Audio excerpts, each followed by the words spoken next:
Hello students, today we will learn about shock. As we all know, shock एक ऐसी condition होती है जिसमें जो हमारी बॉडी है वो एक सिस्टमेटिक ब्लड प्रेशर मेंटेन नहीं कर पाती है, जो कि हमारी बॉडी में प्रॉपरली ऑक्सीजन डिलीवर नहीं कर पाता है, जिस वजह से क्या होता है जो हमारे वाइटल ऑर्गन्स होते हैं वो अपना प्रॉपरली फंक्शन नहीं कर। अब हम पढ़ेंगे इसकी क्लासिफिकेशन। इसमें तीन तरीके के शॉक होते हैं। सबसे पहला hypovolemic shock, secondly cardiogenic shock, thirdly हमारा जो सर्कुलेटरी शॉक या फिर हमारा डिस्ट्रक्टिव शॉक। इसके बाद हम इसकी एटियोलॉजी पढ़ेंगे। इसके कुछ पॉइंट्स हैं, जैसे कि कभी कभार पेशेंट को कोई एलर्जिक रिएक्शन हो जाता है या ब्लड लॉस हो जाएगा किसी भी कंडीशन की वजह से, जैसे कि एक्सीडेंट्स हो गए या फिर सुसाइडल केसेस होते हैं, उसमें भी हम कह सकते हैं। हार्ट फेलियर की वजह से भी हमें शॉक हो सकता है। कोई ब्लड में इन्फेक्शंस है या बॉडी में डिहाइड्रेशन है। कई कई पेशेंट जैसे कि पॉइजनिंग के जो केसेस होते हैं और जो बर्न्स के केसेस होते हैं। जो स्टेजेस है शॉक की वो चार तरीके की होती है। सबसे पहले initial stage, secondly compensatory stage, third progressive या हमारी डिकम्पनसेट स्टेज, और उसके बाद जो हमारी इरिवर्सिबल। अब आपको पैथोफिजियोलॉजी से करेक्टली समझ आएगा। सबसे पहले क्या होगा, जैसे कि हमारी बॉडी को शॉक लग गया है तो उससे क्या होगा, जो हमारा ऑक्सीजन सप्लाई है जो हमारे सेल्स को या हमारे वाइटल ऑर्गन्स को जाता है उसकी कमी पड़ जाएगी, जिससे क्या होगा जो हमारे सेल्स है, ठीक है, उसमें एनारोबिक मेटाबॉलिज्म होगा, ठीक है, जिस वजह से क्या होता है हमारी बॉडी में एटीपी प्रोड्यूस होगा। इसके बाद क्या होगा, जो हमारा नॉर्मल सेल का फंक्शन है वो हमारा अफेक्ट हो जाएगा, जिस वजह से क्या होगा, जो हमारी सेल मेम्ब्रेन होती है जिसमें हमारी सेमी परमिएबल मेम्ब्रेन होती है जिसके थ्रू हमारे जो फ्लूइड्स है वो इन एंड आउट होते हैं, ठीक है, तो वो क्या करेगा, अलाउ करेगा हमारा जितने भी इलेक्ट्रोलाइट्स है और जितने भी हमारी बॉडी में फ्लूइड्स है उसको क्या करेगा, सेल से बाहर बाहर भेजेगा। अब इससे क्या होगा, हमारा जो सोडियम है, ठीक है, वो क्या करेगा, उसकी वजह से हमारा जो पोटेशियम पंप इम्पेयर हो जाएगा हमारी बॉडी में। उससे क्या होगा, जो भी हमारे सेल का स्ट्रक्चर है, ठीक है, वो डैमेज हो जाएगा और एट लास्ट सेल। अब हम पढ़ेंगे इसके क्लिनिकल मैनिफेस्टेशन, ठीक है। क्लिनिकल मैनिफेस्टेशन में सबसे पहली स्टेज आती है हमारी कंपनसेटरी स्टेज। तो इसमें क्या होगा, जो पेशेंट होगा उसका ब्लड प्रेशर नॉर्मल रहेगा, पेशेंट को मेटाबॉलिक एसिडोसिस हो जाएगा, ठीक है, रेस्पिरेटरी एल्कलोसिस हो जाएगा, जो पेशेंट की रेस्पिरेशन है वो डीप रहेगी और रैपिड रहेगी, ठीक है, जो हमारी नेक में वेन होती है, ठीक है, वो क्या हो जाएगी, फ्लैट हो जाएगी, पेशेंट इरिटेबल हो जाएगा, पेशेंट रेस्टलेस हो जाएगा, पेशेंट के जो प्यूपल्स है वो डायलेटेड होना स्टार्ट कर जाएंगे, पेशेंट को टेकीकार्डिया हो जाएगा, ठीक। इसके बाद आती है हमारी प्रोग्रेसिव स्टेज, ठीक है। इसमें पेशेंट जो है वो कन्फ्यूजन उसको स्टार्ट हो जाएगी, पेशेंट के जो प्यूपल्स है वो डायलेट हो जाएंगे, पेशेंट को थर्स्ट स्टार्ट हो जाएगी, मतलब प्यास लगना शुरू हो जाएगी, पेशेंट को टेकीकार्डिया हो जाएगा, ठीक है। जो हमारी बॉडी में कैपिलरी रिफिल होता है, मतलब कितने टाइम में जो हमारी कैपिलरीज है उसमें ब्लड वापस आ जाता है, तो वो स्लो हो जाएगा, पेशेंट का जो मसल है वो वीक हो जाएगी, और पेशेंट को क्या होगा, जैसे पिछली स्टेज में हमारा जो ब्लड प्रेशर है वो नॉर्मल रह रहा था, इसमें क्या होगा, पेशेंट को हाइपोटेंशन हो जाएगा। अब हमारी जो अगली स्टेज आती है वो आती है हमारी इरिवर्सिबल स्टेज। इरिवर्सल स्टेज में क्या होगा, जो पेशेंट होगा वो अनकॉन्शियस हो जाएगा, जो रिफ्लेक्सेस है पेशेंट के, जैसे हाथ उठाना, हाथ नीचे रखना, जो भी पेशेंट, मतलब जो भी एक नॉर्मल पर्सन रिफ्लेक्सेस कर पाता है वो क्या होगा, पेशेंट नहीं कर पाएगा, जो उसके प्यूपल्स है वो डायलेट हो जाएंगे, पेशेंट को बहुत ज़्यादा प्यास लगेगी, ठीक है, पेशेंट को क्या होगा, ब्रेडिकार्डिया हो जाएगा, ठीक है। जैसे कि पेशेंट को शॉक लगा है तो क्या हो सकता है, जो उसकी बॉडी में सेल्स है उसकी डेथ हो जाएगी, जिस वजह से क्या होगा, बॉडी साइनोस्ट हो जाएगी, ठीक है। पेट में हमारे क्या होता है, अगर पेशेंट नॉर्मल है, ठीक है, या फिर आफ्टर सर्जरी भी हम देखते हैं, या अगर ऐसा कोई शॉक होता है तो क्या होता है, हम सबसे पहले चेक करते हैं कि पेशेंट का बाउल साउंड्स, मतलब पेट में आवाज़ें आ रही है, बाउल मूवमेंट्स हो रही है, तो क्या होगा, इसमें पेशेंट जो होगा वो एब्सेंट होगी, ये बाउल साउंड्स, ठीक है, कोलैप्स कर जाएगा पेशेंट का इम्यून। तो इसमें सबसे पहला क्या आता है हमारा हाइपोवोलेमिक शॉक। ये most common type of shock है, ठीक है, जिसमें क्या होता है हमारा जो सर्कुलेटरी वॉल्यूम है उसकी इनसफिशिएंसी हो जाती है, ठीक है। इसके मेनली कॉजेज़ यही रहते हैं, जैसे कि हम एक्सरसाइज कर रहे हैं या हमारे बॉडी में फ्लूइड लॉस हो रहा है, जैसे कि ब्लीडिंग हो गई, बर्न्स हो गए, या हमारा ब्लड लॉस हो गया जीआई में, अपर या लोअर जो भी हमारे जीआई रहते हैं ट्रैक्ट में, अगर उसमें ब्लीडिंग हो रही है उस वजह से भी हमारा क्या हो सकता है हाइपोवोलेमिक शॉक हो सकता है। या पेशेंट को अगर डायरिया है, सीवियर डायरिया है, उस वजह से भी क्या होगा पेशेंट की बॉडी में हाइपोवोलेमिक शॉक हो सकता है। अगला आता है हमारा कार्डियोजेनिक शॉक।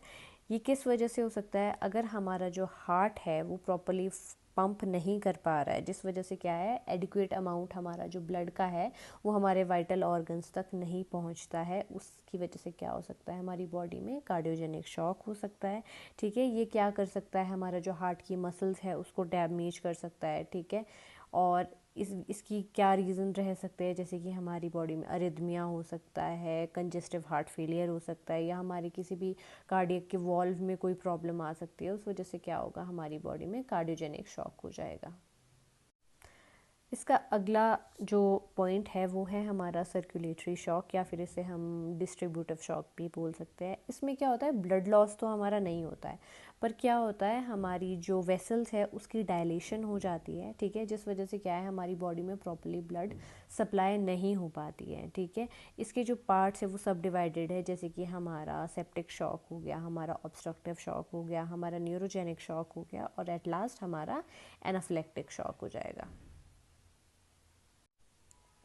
अब पहला जो है वो है हमारा सेप्टिक शॉक। सेप्सिस से हम क्या समझते हैं, कोई भी इन्फेक्शन, तो वो किस वजह से हो सकता है, प्राइमरी हमारा जो मेन कॉज होता है वो तो बैक्टीरिया होता है, इसके अलावा कोई फंगल या कोई वायरल या फिर किसी भी पैरासाइट का कोई भी इन्फेक्शन, जैसे कि हम जो कि हमारे वाइटल ऑर्गन्स में, जैसे कि स्किन में, लंग्स में, ब्रेन में, हमारा यूटीआई या कोई भी हमारा अब्डोमिनल का कोई भी ऑर्गन होगा, ठीक है, जिस वजह से क्या होगा हमारे ऑर्गन्स जो है वो प्रॉपरली फंक्शन नहीं कर पाएंगे या उसके डिसफंक्शन हो जाएगा, ठीक है, जिस वजह से क्या हो सकता है हमारा ऑर्गन फेलियर हो जाएगा और पेशेंट की डेथ हो जाएगी सेप्टिक शॉक की वजह से।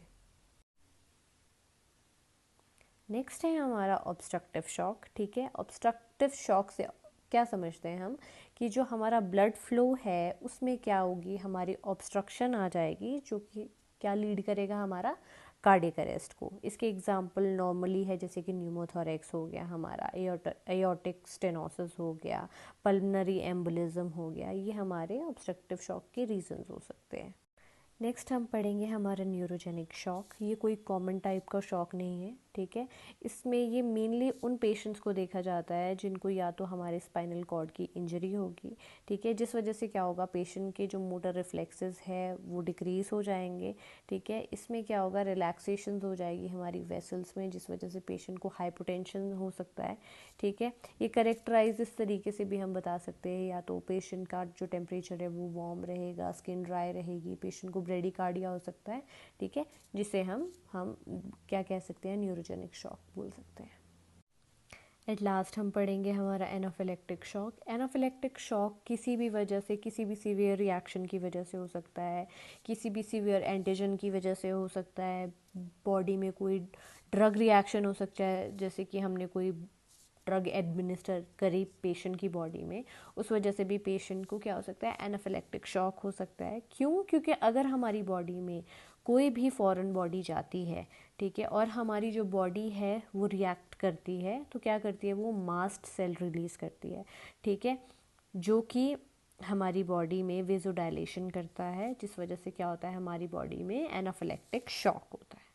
अब हम इसमें फर्स्ट एड मैनेजमेंट क्या करेंगे, हम ऐसे पेशेंट को हम पेशेंट को रीअश्योर करवाएंगे, ठीक है, जैसे कि पेशेंट शॉक में आता है कैजुअलिटी में, हम सबसे पहले पेशेंट को रीअश्योर करेंगे, पेशेंट को लाई डाउन करेंगे, हम उसे कंफर्टेबल करेंगे, ठीक है, हम चेक करेंगे पेशेंट को कोई हेड इंजरी या कोई और इंजरी तो नहीं हुई है, ठीक है, पेशेंट के जो कपड़े हैं वो थोड़ा लूज़ करेंगे, ठीक है, पेशेंट के जो वाइटल्स है उसे हम चेक करेंगे, पेशेंट अगर थर्स्टी है तो उसको हम पानी पिलाएंगे, ठीक है। और हम पेशेंट को हॉट वाटर बॉटल देंगे। कभी कभार क्या होता है, पेशेंट को टेम्परेचर आना स्टार्ट हो जाता है शॉक की वजह से, तो क्या करेंगे, हम हॉट वाटर बॉटल देंगे, ठीक है। उसकी कॉन्शियसनेस देखेंगे, लेवल ऑफ कॉन्शियसनेस क्या है पेशेंट का, ठीक है। और क्या करेंगे, पेशेंट को इमीडिएटली क्या करना है, हमें हॉस्पिटल पहुंचाना है। अब हम पेशेंट को नर्सिंग मैनेजमेंट क्या देंगे। सबसे पहले हम पेशेंट का ABC चेक करेंगे। A stands for airway, B stands for breathing, C stands for circulation. तो A से हम क्या करेंगे, सबसे पहले आसपास देखेंगे कि पेशेंट को एयरवे आ रहा है, प्रॉपर्ली वेंटिलेशन है कि नहीं। B, हम पेशेंट की ब्रीदिंग चेक करेंगे कि पेशेंट आराम से सांस ले रहा है कि बहुत तेज़ तेज़ सांस ले रहा है। थर्डली हम चेक करेंगे circulation bye checking the pulse, ठीक है। अगर हम हॉस्पिटल में हैं तो सबसे पहले हम पेशेंट का ECG चेक करेंगे। जो भी हमारे फर्दर हार्ट के जितने भी हम टेस्ट कर सकते हैं वो हम प्रॉपर्ली चेक करेंगे। उसके बाद क्या करेंगे, पेशेंट को हम ऑक्सीजन थेरेपी प्रोवाइड करवाएंगे। हम पेशेंट को 2 लीटर से ज़्यादा ऑक्सीजन नहीं देंगे अगर पेशेंट को कोई भी पल्मोनरी डिजीज़ या कोई भी क्रॉनिक पल्मोनरी डिजीज़ नहीं है। थर्डली हम क्या चेक करेंगे, पेशेंट के ABG एनालिसिस क्या है, ठीक है। पेशेंट ऑक्सीजन थेरेपी के बाद किस तरीके से रिएक्ट कर रहा है, उसका रिस्पॉन्स क्या है। कंटिन्यूसली हम पेशेंट के वाइटल्स चेक करते रहेंगे। पेशेंट का हम यूरिन आउटपुट देखते रहेंगे, एवरी आवर्ली या एवरी सेकेंड आवर्ली हम चेक करते रहेंगे। पेशेंट को हम प्रॉपर न्यूट्रिशन प्रोवाइड करेंगे, अच्छे से डाइट प्रोवाइड करवाएंगे। पेशेंट को जो जो भी मेडिसिन प्रिस्क्राइब की होगी फिजिशियन ने, वो हमने उसे ऑन टाइम हमें पेशेंट को क्या करनी है, वो सारी मेडिसिन एडमिनिस्टर करनी है। इसके अलावा पेशेंट को एज वेल एज उसके रिलेटिव्स को हम साइकोलॉजिकल सपोर्ट प्रोवाइड करेंगे बाय IPR, या फिर हम उनसे आराम से बात करके या उनकी सिचुएशन समझ के कि उनकी कंडीशन क्या है, डिजीज़ कंडीशन के रिगार्डिंग उनकी कोई भी क्वेरी या कुछ भी है तो उस चीज़ को हम क्या करेंगे, रिजॉल्व करेंगे। Thank you so much for watching this video. अगर आपको मेरा कंटेंट पसंद आ रहा हो तो please do like, share and comment on this video. और अगर आपकी कोई भी क्वेरीज हो तो उसके लिए मैं बहुत ही थैंकफुल होंगी अगर मैं आपके क्वेश्चंस के answer they pi. Thank you so much for watching.